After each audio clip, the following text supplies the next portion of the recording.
కొంచెం చిక్కు ప్రశ్న వేస్తా. చేయండి సార్. ఆశ్రమం అంటే నాకు తెలిసి హ్మ్. అన్ని చీకటి కోణాలే ఉంటాయనేది నేను చూసిన వాటండి. ఓకే. దాదాపు ఈవెన్ పుట్టపర్తి సాయిబాబా అక్కడ కూడా చీకటి కోణం ఉంది. హ్మ్. ప్రతి చోట చీకటి కోణం ఉంటుంది. హ్మ్. అని ఆశ్రమం అంటే చాలా మంది బాబాలు, Hmm. పేరు మోసిన బాబాలు, ఒక ఆయన పరిపూర్ణ ఆనంద ఎక్కడికో వెళ్ళి ఆశ్రమం పెట్టుకున్నాడు కదా, కాకినాడ పిఠాపురం. బెంగళూరు. ఆయన ఈయన కాదు, ఈ పరిపూర్ణ ఒక సినిమా యాక్టర్ తో దొరికి నిత్యానంద. నిత్యానంద. ఓకే. చాలా వీడియోలు రిలీజ్ అయ్యి చాలా ఇదైంది. ఓకే. ఇప్పుడు అంటే ఎవరి గురించో అవసరం లేదు, ఎవరి గురించో నేను మాట్లాడను. నాకు నాసరు ఆశ్రమం అంటే ఇలాంటివి నడుస్తుంటాయి. మీ మనసు అలాంటి ఒక నెగటివ్ బలమైంది ఉంది. చాలా మంది బాబాలు జైలుకు పోయిన వాళ్ళు ఉంటారు. ఓకే. డేరా బాబా. డేరా బాబా మెయిన్ గా. డేరా బాబా అయితే ఆయనది మామూలు ఆశ్రమం కాదు అది. అవును అవును. అంటే ఈ నెగిటివ్నెస్, ఈ నెగిటివ్ అనే వినిపిస్తుంది ప్రతి రంగంలోనే ఉంటుంది. ఎందుకు వినిపిస్తుంది ఇది? వినిపించిన కారణం అంటే మనిషి అయి ఉన్న తర్వాత మనిషిలో అన్ని కోణాలు ఉంటాయి. ప్రతి ఒక్కరిలో కూడా ఆ నెగిటివిటీ ఉంటుంది, పాజిటివిటీ ఉంటుంది. మంచి చేయాలనేటువంటి ఆలోచన ఉన్నవాళ్ళు ఉంటారు, మంచి చేస్తున్నట్టు నటిస్తూ చెడు చేసే వాళ్ళు ఉంటారు. ఇది ప్రతి రంగంలో ఉంటుంది, కేవలం ఆధ్యాత్మిక రంగం అనే కాదు. ఆధ్యాత్మిక రంగంలోనే ఇలా ఉన్నారని ఎక్కువ ప్రొజెక్ట్ చేయబడుతుంది. బట్ ఆధ్యాత్మిక రంగం కాకుండా రాజకీయ రంగం చూసుకోండి, సినీ రంగం చూసుకోండి, వ్యాపార రంగం చూసుకోండి, ఏదైనా కళారంగం చూసుకోండి, అన్ని రంగాల్లో కూడా ఇది ఖచ్చితంగా ఒక చీకటి కోణం అనేది ఖచ్చితంగా ఉంటుంది. అంటే ఇది కలియుగం. కలియుగ ధర్మం ప్రకారంగా కూడా 75% బ్యాడ్ పీపుల్ అంటే చెడ్డవాళ్ళు ఉంటారు. చెడుని ఆచరించే వాళ్ళు, చెడుని ప్రోత్సహించే వాళ్ళు, చెడు మార్గంలో నడిచే వాళ్ళు ఎక్కువగా ఉంటారు కలియుగ ధర్మం ప్రకారం. కాబట్టి ఆధ్యాత్మిక రంగంలో కూడా ఆ చీకటి కోణం అనేది ఖచ్చితంగా ఉంటుంది. అలా అని చెప్పి అంతా చీకటి అని మాత్రం ఎప్పుడు అనుకోదు. ఖచ్చితంగా వెలుతురు ఉంటుంది, వెలుగు ఉంటుంది. ఇప్పుడు మీరు ఉదాహరణకి సత్యసాయిబాబా చెప్పారు. సత్యసాయిబాబాలో చీకటి కోణము అంటే నిజానికి వాస్తవికంగా ఆయన అంతర్మదనంగా హృదయపూర్వకంగా చేసినటువంటి చీకటి కోణం అయితే ఏది కాదు. కాబట్టి తదుపరి ఆయన చుట్టూ చేరినటువంటి సమూహం ఏదైతే ఉందో, ఒక వ్యవస్థ ఏదైతే ఉందో, వాళ్ళు ధనార్జనే ధ్యేయంగా పెట్టుకుని కొన్ని ఆయనతోటి చీకటి కార్యకలాపాలు చేయించినటువంటి చీకటి కార్యకలాపాలు మీన్స్ ఆయన కొన్ని అద్భుతాలను ప్రదర్శించడం జరిగింది, మ్యాజిక్స్ చేయడం జరిగింది. అది మ్యాజిక్స్, ఇంద్రజాలం. అది ఖచ్చితంగా ఇంద్రజాలం. అది మనం ఎవరైనా చేయగలం, నేను చేయగలను ఇంద్రజాలం. అది ఎందుకు చేశారంటే సామాన్య జనాన్ని ఆకట్టుకొని ఆకర్షించి తద్వారా వాళ్ళ దగ్గర ఉన్నటువంటి ఎక్కువ ధనవంతుల్ని కూడా ఆకర్షించి వాళ్ళ దగ్గర ధనాన్ని సేకరించి లేని వాళ్ళకి పెట్టాలన్నటువంటి ఆలోచనతో ఆయన కాన్సెప్ట్ లో వెళ్ళాడు. కానీ ఆ కాన్సెప్ట్ పూర్తిగా నేను విరుద్ధం, అది కరెక్ట్ కాదు. ఎందుకంటే మనలో ఉన్నటువంటి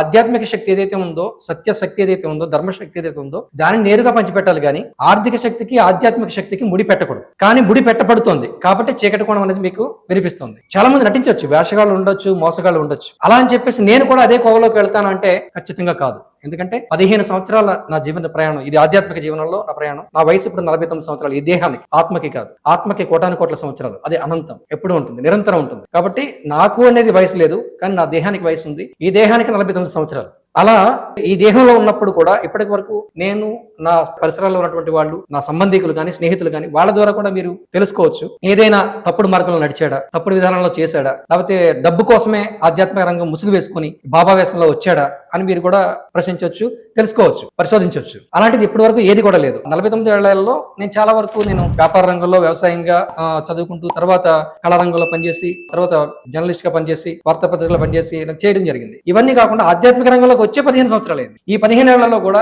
ఎవరిని మోసగించిన దాఖలాంటి లేదు. మోసగించడానికి అవకాశాలు ఉన్నాయి చాలా ఆధ్యాత్మిక రంగంలో. ఇప్పుడు మీరు వచ్చినట్టునే అన్నారు, బాబా మీరు జ్యోతిష్యం చెప్తారా? జ్యోతిష్యం చెప్తానని చెప్పి దాని ద్వారా కూడా కోట్లు గడించవచ్చు. లేనిది ఉన్నట్టు చెప్పి, ఏదో పూజలు చెప్పి, వ్రతాలు చెప్పి, నోములు చెప్పి, వాటితో ఇంత మీరు హోమం చేయాలి, దీనికి ఇంత కట్టాలి, 1 లక్షలు అవుతుంది, 1,000 అవుతుంది అని చెప్పి కూడా చేయించవచ్చు. కానీ అలాంటి ఏది కూడా నేను చేయలేదు. కారణం ఏంటంటే నా విధానమే ధర్మం, నా విధానమే సత్యం. సత్యాన్ని సంరక్షించాలి, ధర్మ మార్గంలో నడవాలి, ధర్మాన్ని పునరుద్ధరించాలి అనే ఉద్దేశంతోనే నా జీవన ప్రయాణం సాగుతుంది. కాబట్టి ఏమాత్రం అక్రమ మార్గంలో వెళ్లకుండా నీతిగా, నిజాయితీగా ఈ ఆధ్యాత్మిక మార్గంలో నేను ఉంటాను అని ఘంటాపదంగా చెప్పగలుగుతాను. సరే, ఎంత బాగుంది. కానీ సార్, మరి ఒక ఆశ్రమం నిర్వహించడం అంటే చాలా ఖర్చుతో కూడుకుంది కదా.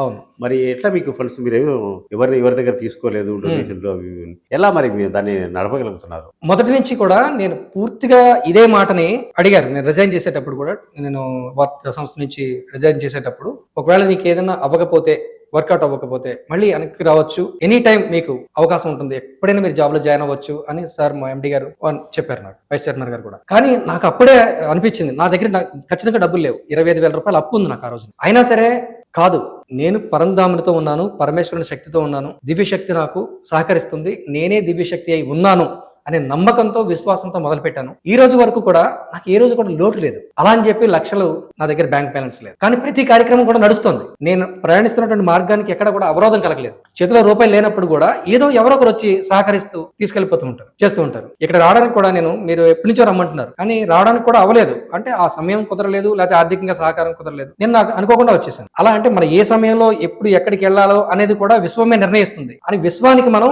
అనుసంధానం అయిపోవాలి. దాన్ని యాక్సెప్ట్ చేయాలి. యాక్సెప్ట్ చేస్తే ఖచ్చితంగా వనరులన్నీ కూడా సమకూరుతాయి. ఈ రోజున చక్కగా ఒక ఎకరం స్థలంలో ఆశ్రమాన్ని ఏర్పాటు చేసాం. అది నాకు వారసత్వంగా వచ్చినటువంటి భూమి, కానీ వారసత్వంగా కూడా నేరుగా వచ్చేది ఓన్ ల్యాండ్, కానీ నేరుగా వచ్చేలేదు.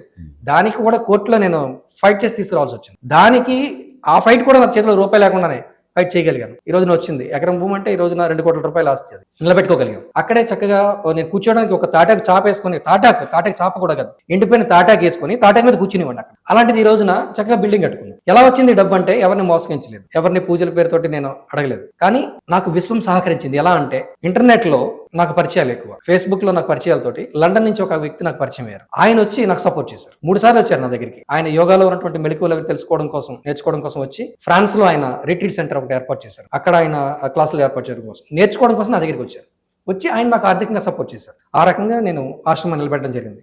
తర్వాత ఆశ్రమ వ్యవహారాలు నడవడానికి కూడా స్నేహితులు ఉన్నారు, మీలాంటి స్నేహితులు ఉన్నారు చాలా మంది. ప్రతి ఒక్కరు కూడా వాళ్ళకి ఆర్థికంగా అవకాశం ఉన్నప్పుడు ఎంతో కొంత పంపిస్తూ ఉంటారు. 1000 రూపాయలు పంపించేవాళ్ళు ఉంటారు, 500 ఇచ్చేవాళ్ళు ఉంటారు, 10,000 ఇచ్చేవాళ్ళు ఉంటారు. అలా ఇవ్వడం జరుగుతుంది. అందువల్ల నేను రొటేషన్ చేయడం జరుగుతుంది. దాతల సహాయంతో, దాతల సహృదయులు సహాయంతో. అంటే భక్తులు అనలేము అక్కడ, భక్తులు కాదు. అంటే మీరందరూ భక్తులు, నేను దేవుణ్ణి అని చెప్పుకోవట్లేదు. కానీ నేను దేవుణ్ణే, కానీ మీరు కూడా దేవుడే, అందరూ దేవుళ్ళే. ప్రతి మనిషిలో దేవుడు ఉంటాడు. ప్రతి మనిషిలో, ప్రతి వ్యక్తిలో, ప్రతి చోట, ప్రతి అణువులో కూడా దేవుడు ఉన్నాడు. ఇది నిజం. ఇదే నిజాన్ని ప్రతి మత గ్రంథం కూడా బోధిస్తుంది. కానీ ఎవరైతే ప్రవక్తలు ఉన్నారో, ప్రబోధకులు ఉన్నారో, వాళ్ళు దీన్ని అణిచిపెట్టేస్తున్నారు. నువ్వు సామాన్యుడివే, నువ్వు భక్తుడివే, నువ్వు పాపాత్ముడివే, దేవుడు అనేవాడు పైన ఉన్నాడు, దూరంగా ఉన్నాడు, నీకు అందడు. నీ మొరని, నీ ఇబ్బందిని నా ద్వారా దేవుడికి నివేదిస్తే అప్పుడు నీకు మంచి జరుగుతుంది అనే మార్గంలో జనాలు తీసుకెళ్ళిపోయి తద్వారా వాళ్ళు ధనార్థం చేస్తున్నారు. ఎప్పుడు నీ సామాన్యంగానే ఉంచుతున్నారు. కానీ నేను అలా ఉంచకుండా ప్రతి వ్యక్తిలో ఉన్నటువంటి దివ్య శక్తిని వెలికి తీసి, నేను భగవంతుణ్ణి, నేను దేవుణ్ణి అని నిర్భయంగా, నిరాటంకంగా, నిష్పక్షపాతంగా, ధైర్యంగా చెప్తూ అతనిలో ఉన్నటువంటి దైవశక్తిని కూడా వెలికి తీసి తనలో ఉన్నటువంటి సమస్యలను తానే పరిష్కరించుకునే విధానాన్ని నేను నేర్పుతున్నాను, సూచిస్తున్నాను. అంటే ఇప్పుడు వచ్చే ఇటు పరిభాషలో ఇన్ఫ్లుయర్స్ అని ఉంది. ఇప్పుడు ఇన్ఫ్లుయెన్స్ అంటే ఓకే, పదం వాడకొస్తుంది. అంటే మీరు ఆ భక్తి వైపు నడిపిస్తున్నారు. భక్తి వైపు కాదు, భగవంతుడిగా మారుస్తున్నాను. భగవంతుడిగా, సామాన్యుడిని భక్తుడిగా ఉన్నవాడిని భగవంతుడిగా మారుస్తున్నటువంటి విధానాల్లో నా వంతు ప్రయత్నం చేస్తున్నాను. నేనుంటే ఎవరంటే నేను సాక్షాత్తు పరమేశ్వరుణ్ణే, పరమశివుణ్ణే నేను. ఇది నిజం, వాస్తవం. కానీ మీరు నమ్మరు, ఎవరు నమ్మలేరు, కానీ నిజం. కానీ నమ్మలేకపోతున్న వాళ్ళు ఎవరు? ఆయన పరమేశ్వరుడే. నమ్మబలుగుతున్న వాడు ఎవడు? ఈయన పరమేశ్వరుడే. పరమేశ్వరుడు అని పేరు పెట్టుకున్నాను నేను. యెహోవా అనొచ్చు. క్రిస్టియానిటీ పరంగా చూస్తే నేను యెహోవా. అదే మాటని ఆ రోజున జీసస్ క్రైస్ట్ చెప్పినప్పుడు నమ్మలేదు అక్కడ వాళ్ళందరూ కూడా. అతని మార్గాన్ని అనుసరించే వాళ్ళు, శిష్యులు, వీళ్ళందరూ ఎవరు కూడా నమ్మలేదు. కేవలం ఆ 12 మంది మాత్రం నమ్మారు. మిగతా వాళ్ళు నమ్మకుండా వీడి దేవుడు అంటున్నాడు ఏంటి, వీడి దేవుడు ఏంట్రా, దేవుడు అంటే పైన ఉంటాడు కదా, వీడి దేవుడు అని చెప్తున్నాడు కాబట్టి వీడిని సిలువేసేయాలి, వీడికి మహిమలు ఉన్నాయి అంటున్నాడు కాబట్టి వీడిని కొట్టేయాలి, వీడికి ముళ్ళగలి పెట్టాలి అనే ఉద్దేశంతో ఆ రోజు చేశారు ఆ పని. కానీ దేనిని చంపగలిగారు? దేహాన్ని మాత్రమే ముళ్ళ కిరీటం పెట్టగలిగారు, దేహాన్ని మాత్రమే కొరడాలతో కొట్టగలిగారు, దేహాన్ని మాత్రమే సిలువ వేయగలిగారు. కానీ ఆయనలో ఉన్నటువంటి ఆ వాస్తవ దృక్పథం, జ్ఞానం ఏదైతే ఉందో అది నేటికి ఉంది, నిరంతరం ఉంటుంది. అలా అని చెప్పేసి క్రిస్టియానిటీని ప్రమోట్ చేయడం కాదు. క్రిస్టియానిటీలో ఉన్న వాస్తవ దృక్పథం కూడా అదే, హిందూయిజంలో ఉన్నటువంటి వాస్తవ దృక్పథం కూడా అదే, ఇస్లామిక్లో ఉన్నటువంటి వాస్తవ దృక్పథం కూడా అదే. దీనిని మనం బలంగా ముందుకు తీసుకెళ్ళాలి. ఒక్కరవచ్చు. ఈరోజు నేను ఒంటరిగా ప్రయాణం చేస్తుండొచ్చు, కొన్నాళ్ళకి 2 అవుతారు, అది 3 అవుతారు, కొన్ని అనంతంగా సాగుతుంది. కానీ ఎంతమంది ప్రవక్తలు వచ్చినా, ఎంతమంది ప్రబోధకులు వచ్చినా పూర్తిగా మారిపోతుందంటే ప్రపంచం ఎప్పటికీ మారదు. నిరంతరం మంచి చెడు అనేది నడుస్తూనే ఉంటాయి.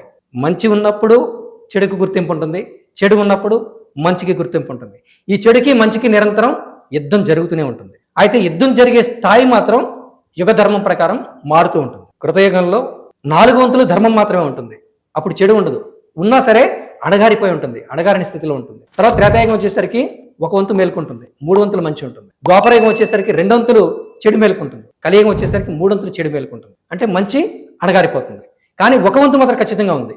125 మంది ఖచ్చితంగా మంచి వాళ్ళు ఈ రోజుకి ఉన్నారు. ధర్మాన్ని ఆచరించేవాళ్ళు, ధర్మాన్ని ప్రోత్సహించేవాళ్ళు, మంచిని నమ్మేవాళ్ళు, మంచి దారిలో నడిచేవాళ్ళు ఈ రోజుకి కూడా ఉన్నారు కాబట్టే ప్రపంచం ఇలా నడుస్తుంది, ఎప్పటికీ ఇలా ఉంటుంది. అందులో ఏమాత్రం సందేహం లేదు. ఒక రకంగా చెప్పాలంటే మీరు జనాన్ని తప్పుదో పట్టిస్తున్నారు. ఎలా అంటారు? ఎలా అంటారు? నేను చెప్తా, చెప్పండి. ఏమంటారు, ఈ సృష్టిలో దేవుడు అన్నీ ఏర్పరిచాడు. ఓకే, దేవుడే అనుకుందాం, దేవుడే చెప్పండి, జీవితాన్ని ఎంజాయ్ ఓకే అని చెప్పాడు. ఎంజాయ్ చేసే ఆ సంధి కాలంలో పరిపూర్ణంగా వాడు ఎంజాయ్ చేయకుండానే మీరు తీసుకుపోయే అది కాదు ఇదేని తీసుకోవడం అన్యాయం కదా సార్. ఇది మీ దృష్టిలో, మీ కోణంలో అది అన్యాయం అనిపించవచ్చు, కానీ నా దృష్టిలో, నా కోణంలో పరిపూర్ణమైనటువంటి న్యాయం. ఎందుకంటే ఎంజాయ్మెంట్ అనేది కేవలం ఏదో ఒక అలవాట్లలోనో, ఒక వ్యసనంలోనో, ఒక సాధారణమైన జీవనంలోనే ఎంజాయ్మెంట్ ఉంది అనే భావనలో ఉన్నవాళ్ళు అలా ఆలోచిస్తారు. కానీ పూర్తి ఎంజాయ్మెంట్ అనేది దీంట్లో ఉంది. నిజాన్ని తెలుసుకోవడంలో ఉంది, నిజాయితీగా జీవించడంలో ఉంది, ధర్మాన్ని ఆచరించడంలో ఉంది, సత్యాన్ని ప్రేమించడంలో ఉంది, సత్యాన్ని ఆచరించడంలో ఉంది, సత్యాన్ని చాటి చెప్పడంలో ఉంది. ఆ నిజమైనటువంటి ఎంజాయ్మెంట్ ఏదైతే ఉందో దానిలోకి నేను తీసుకుని వెళ్తున్నాను. ఇప్పుడు ఒక వ్యక్తి ఉంటాడు సార్, నిరంతరం కాఫీ టీలు తాగుతూ ఉంటాడు. అది ఒక వ్యసనంగా మారిపోయే అవకాశం ఉంది. వాడిని కాఫీ టీలు కాకుండా పాలు తాగితే సరిపోతుందిరా, నీకు పాలు నీకు మంచి ఆరోగ్యం ఇస్తుంది అని తీసుకెళ్ళామనుకోండి, అది తప్పుదో పట్టించినట్టు కాదే. పాలలో ఉన్నటువంటి పరిపూర్ణమైనటువంటి పోషకాలు ఉంటాయి కదా. ఇంకో విషయం చెప్తా ఇక్కడ, చెప్పండి. పాలు తాగినా, కాఫీ తాగినా, టీ తాగినా, మందు తాగినా ఎంతవరకు జీవిస్తానో అంతవరకే జీవిస్తాడు. ఇది కోణం. మీరు కూడా ఏదైనా సరే శివుని ఆజ్ఞ లేకుండా చేయమైనా కొట్టదు అనేటువంటి సామెత కూడా ఉంది. అంటే మనం ఏం చేసినా సరే శివుడు చూసుకుంటాడు, లేకపోతే శివుడు ఇలా నిర్ణయించాడు కాబట్టి మన జీవనం ఈ సర్కిల్లో ఉంది కాబట్టి మనం ఏం చేసినా ఎప్పుడు చచ్చిపోవాలో అప్పుడు చచ్చిపోతాం అని అనుకుంటారు. కానీ అది కాదు. మన జీవనానికి, మన జీవన విధానానికి మనం నిర్మాతలం, మనం కర్తలం. మనం చేసిన దానిని బట్టే జరుగుతుంది. అంటే ఎవడో శివుడు అంటే ఇప్పుడు కూడా అనుకున్నాం కదా మనం, శివుడు అంటే ఎవడో కాదు, నీలోనే ఉన్నాడు, నీవే ఉన్నాడు, నీవే శివుడు. నువ్వు ఎలా నిర్మించుకుంటావో నీ జీవితం అలా జరుగుతుంది. నేను ఎలా నిర్మించుకుంటానో నా జీవితం అలా జరుగుతుంది. కాబట్టి ఈ రోజున ఇక్కడ రమ్మని మీరు అడగగానే నేను వచ్చాను, ప్రయాణం చేశాను, ఇంత దగ్గర నుంచి 800 కిలోమీటర్ల దూరం నుంచి వచ్చాను. రావాలనే సంకల్పం నాకు ఉంది కాబట్టి వచ్చాను ఇక్కడికి. కాబట్టి రావాల్సి ఉంది కాబట్టి వచ్చానని కాదు, నేను ప్రయత్నించాను. దానికి సంకల్పం ఉంది, మీరు అడిగిన పిలుపు ఉంది, నేను దానికి సమయం కేటాయించుకుని వచ్చినటువంటి ప్రయత్నం ఉంది.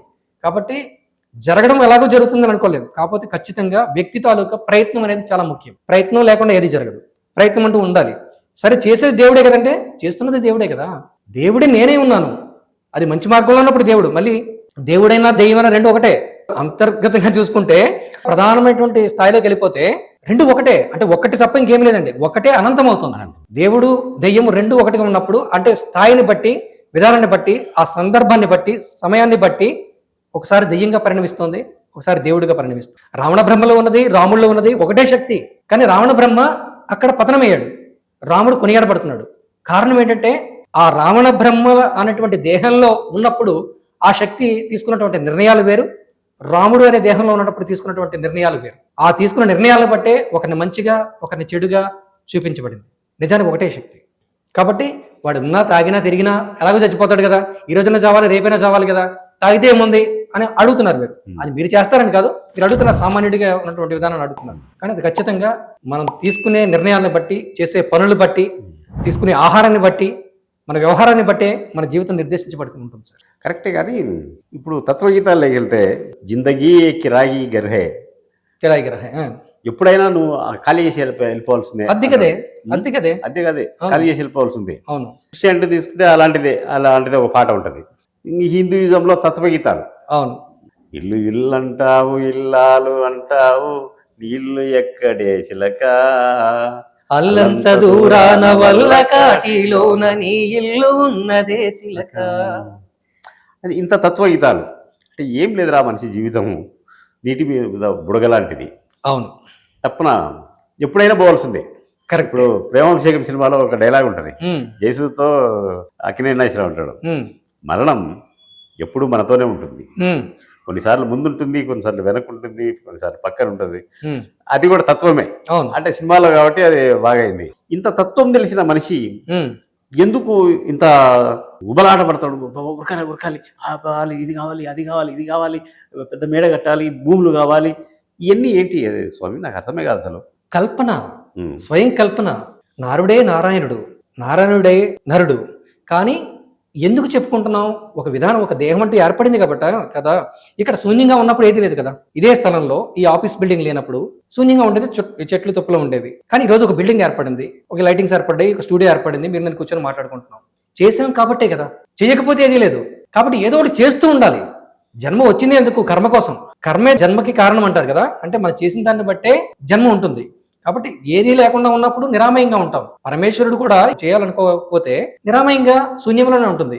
ఈ విశ్వమే ఏర్పడదు, సూర్యచంద్రులు ఏర్పడరు, భూమండలం ఏర్పడదు, నక్షత్రాలు ఉండవు, ఏమీ ఉండవు. కానీ ఒక కల్పన, ఒక సంకల్పంతోనే ఇదంతా మొదలవుతుంది. మనిషిలో కూడా ఇది ఒక సంకల్పం, ఏదో చెయ్యాలి, ఏదో ఒక నేను స్థితిని నిరూపించుకోవాలన్నటువంటి సంకల్పంతో ఉంటుంది. కాకపోతే ఉరుకుల పరుగులు మాత్రం అవసరం లేదు. తన శక్తి మేరకు తను పనిచేస్తూ ఉండాలి. తనకి ఏదైతే అందుబాటులో ఉందో దాన్ని అనుభవిస్తూ ఉండాలి, ఆస్వాదిస్తూ ఉండాలి. లేని దానికోసం ఆశపడినప్పుడే అత్యాశ అవుతుంది, అది దురాశ అవుతుంది, అది దుఃఖానికి కారణమవుతుంది. కాబట్టి మన అందుబాటులో ఉన్నదాన్ని ఖచ్చితంగా మనం ఎంజాయ్ చేయాలి, అనుభవించాలి. లేని దానికోసం మనం ఎప్పుడు కూడా ఆరాట పడకూడదు. ఈ ఇంటర్వ్యూలో మనం ఉన్నామంటే ఇప్పుడు ఈ ఇంటర్వ్యూలో మనం ఇద్దరే మాట్లాడుకుంటూ ఉండాలి. ఇక్కడ లేని దానికోసం మనం ఆలోచించుకోండి. నెక్స్ట్ మనం ఏదో మీరు ఏదో సినిమాలోకి వెళ్ళాలని, అక్కడ నటించాలని, ఏదో రాజమౌళితో ఇంటర్వ్యూ ఏర్పాటు చేయాలని ఈ ఆలోచనతో మీరు ఉన్నారనుకోండి, ఇక్కడ ఇంటర్వ్యూలో మనం పాల్గొలేము. అలాగే సాధారణ జీవనంలో కూడా మనం చేస్తున్న పనిని ఆస్వాదిస్తూ చేయాలి. భోజనం చేస్తున్నప్పుడు భోజనం గురించి ఆలోచించాలి, భోజనం చేస్తూనే ఉండాలి, దాన్ని ఆస్వాదించాలి. అది వదిలేసి మనం ఎక్కడో ఆలోచన పెట్టుకోకూడదు. ఏ పని చేస్తున్నామో ఆ పని మీదే ఉండాలి, మనసు పెట్టాలి. అలా ఉంటే ఉరుకుల పరుగులు ఉండదు. ఉరుకుల పరుగులు ఎప్పుడు ఏర్పడతాయి అంటే చేస్తున్న పని మీద దృష్టి పెట్టకుండా పక్క దారిలో మన మనసు ఆలోచిస్తున్నప్పుడే ఉరుకుల పరుగులు ఏర్పడతాయి. ఎంత ఉరుకుల పరుగులు పెట్టినా ఖచ్చితంగా మీరు ఏదో రోజున మరణం అంటూ ఉంటుంది. మన పక్కనే ఉంటుంది, మనతోనే ఉంటుంది, మనలోనే ఉంటుంది, మనమై ఉంటుంది. మరణం ఎవరికి ఉంటుంది? దేహానికి ఉంటుంది. కాబట్టి మరణం తప్పదు. చచ్చినవాడి కోసం చచ్చే వాళ్ళందరూ కలిసి గుంపుగా ఏడుస్తూ ఉంటారు. కారణం వీళ్ళు ఎప్పుడో చస్తారు, కానీ చస్తామన్నటువంటి ఆ స్పృహ ఆ క్షణానికి రాదు. వచ్చినా ఎప్పుడో కదా అనుకుంటారు. ఆ దహనం అయ్యే లోపల ఈ వ్యక్తి చనిపోయే అవకాశాలు ఉంటాయి. కానీ అది అనుకోడు, ఇది నాకు కాదు, ఈ మరణం నాకు రాదు, నేను శాశ్వతంగా ఉంటాను ఎప్పుడుగా అని ప్రతి వ్యక్తి కూడా అనుకుంటాడు. కాబట్టి జీవించగలుగుతాడు. ప్రతి క్షణం మరణం కోసం చింతించినట్టు కూడా జీవించలేడు, భయపడుతూ ఉంటాడు. అలా కాకుండా మరణం ఉందని తెలుసుకొని జ్ఞానంతో ఎప్పటికైనా వెళ్ళిపోవాల్సిందనే ఆలోచనతో నిరంతరం ధర్మ మార్గంలో నడవాలి. అందుకోసం ఇన్ని మతాలు, ఇన్ని మార్గాలు, ఇన్ని పూజలు, విధానాలు, యోగాలు అన్నీ కూడా ఉంటాయి.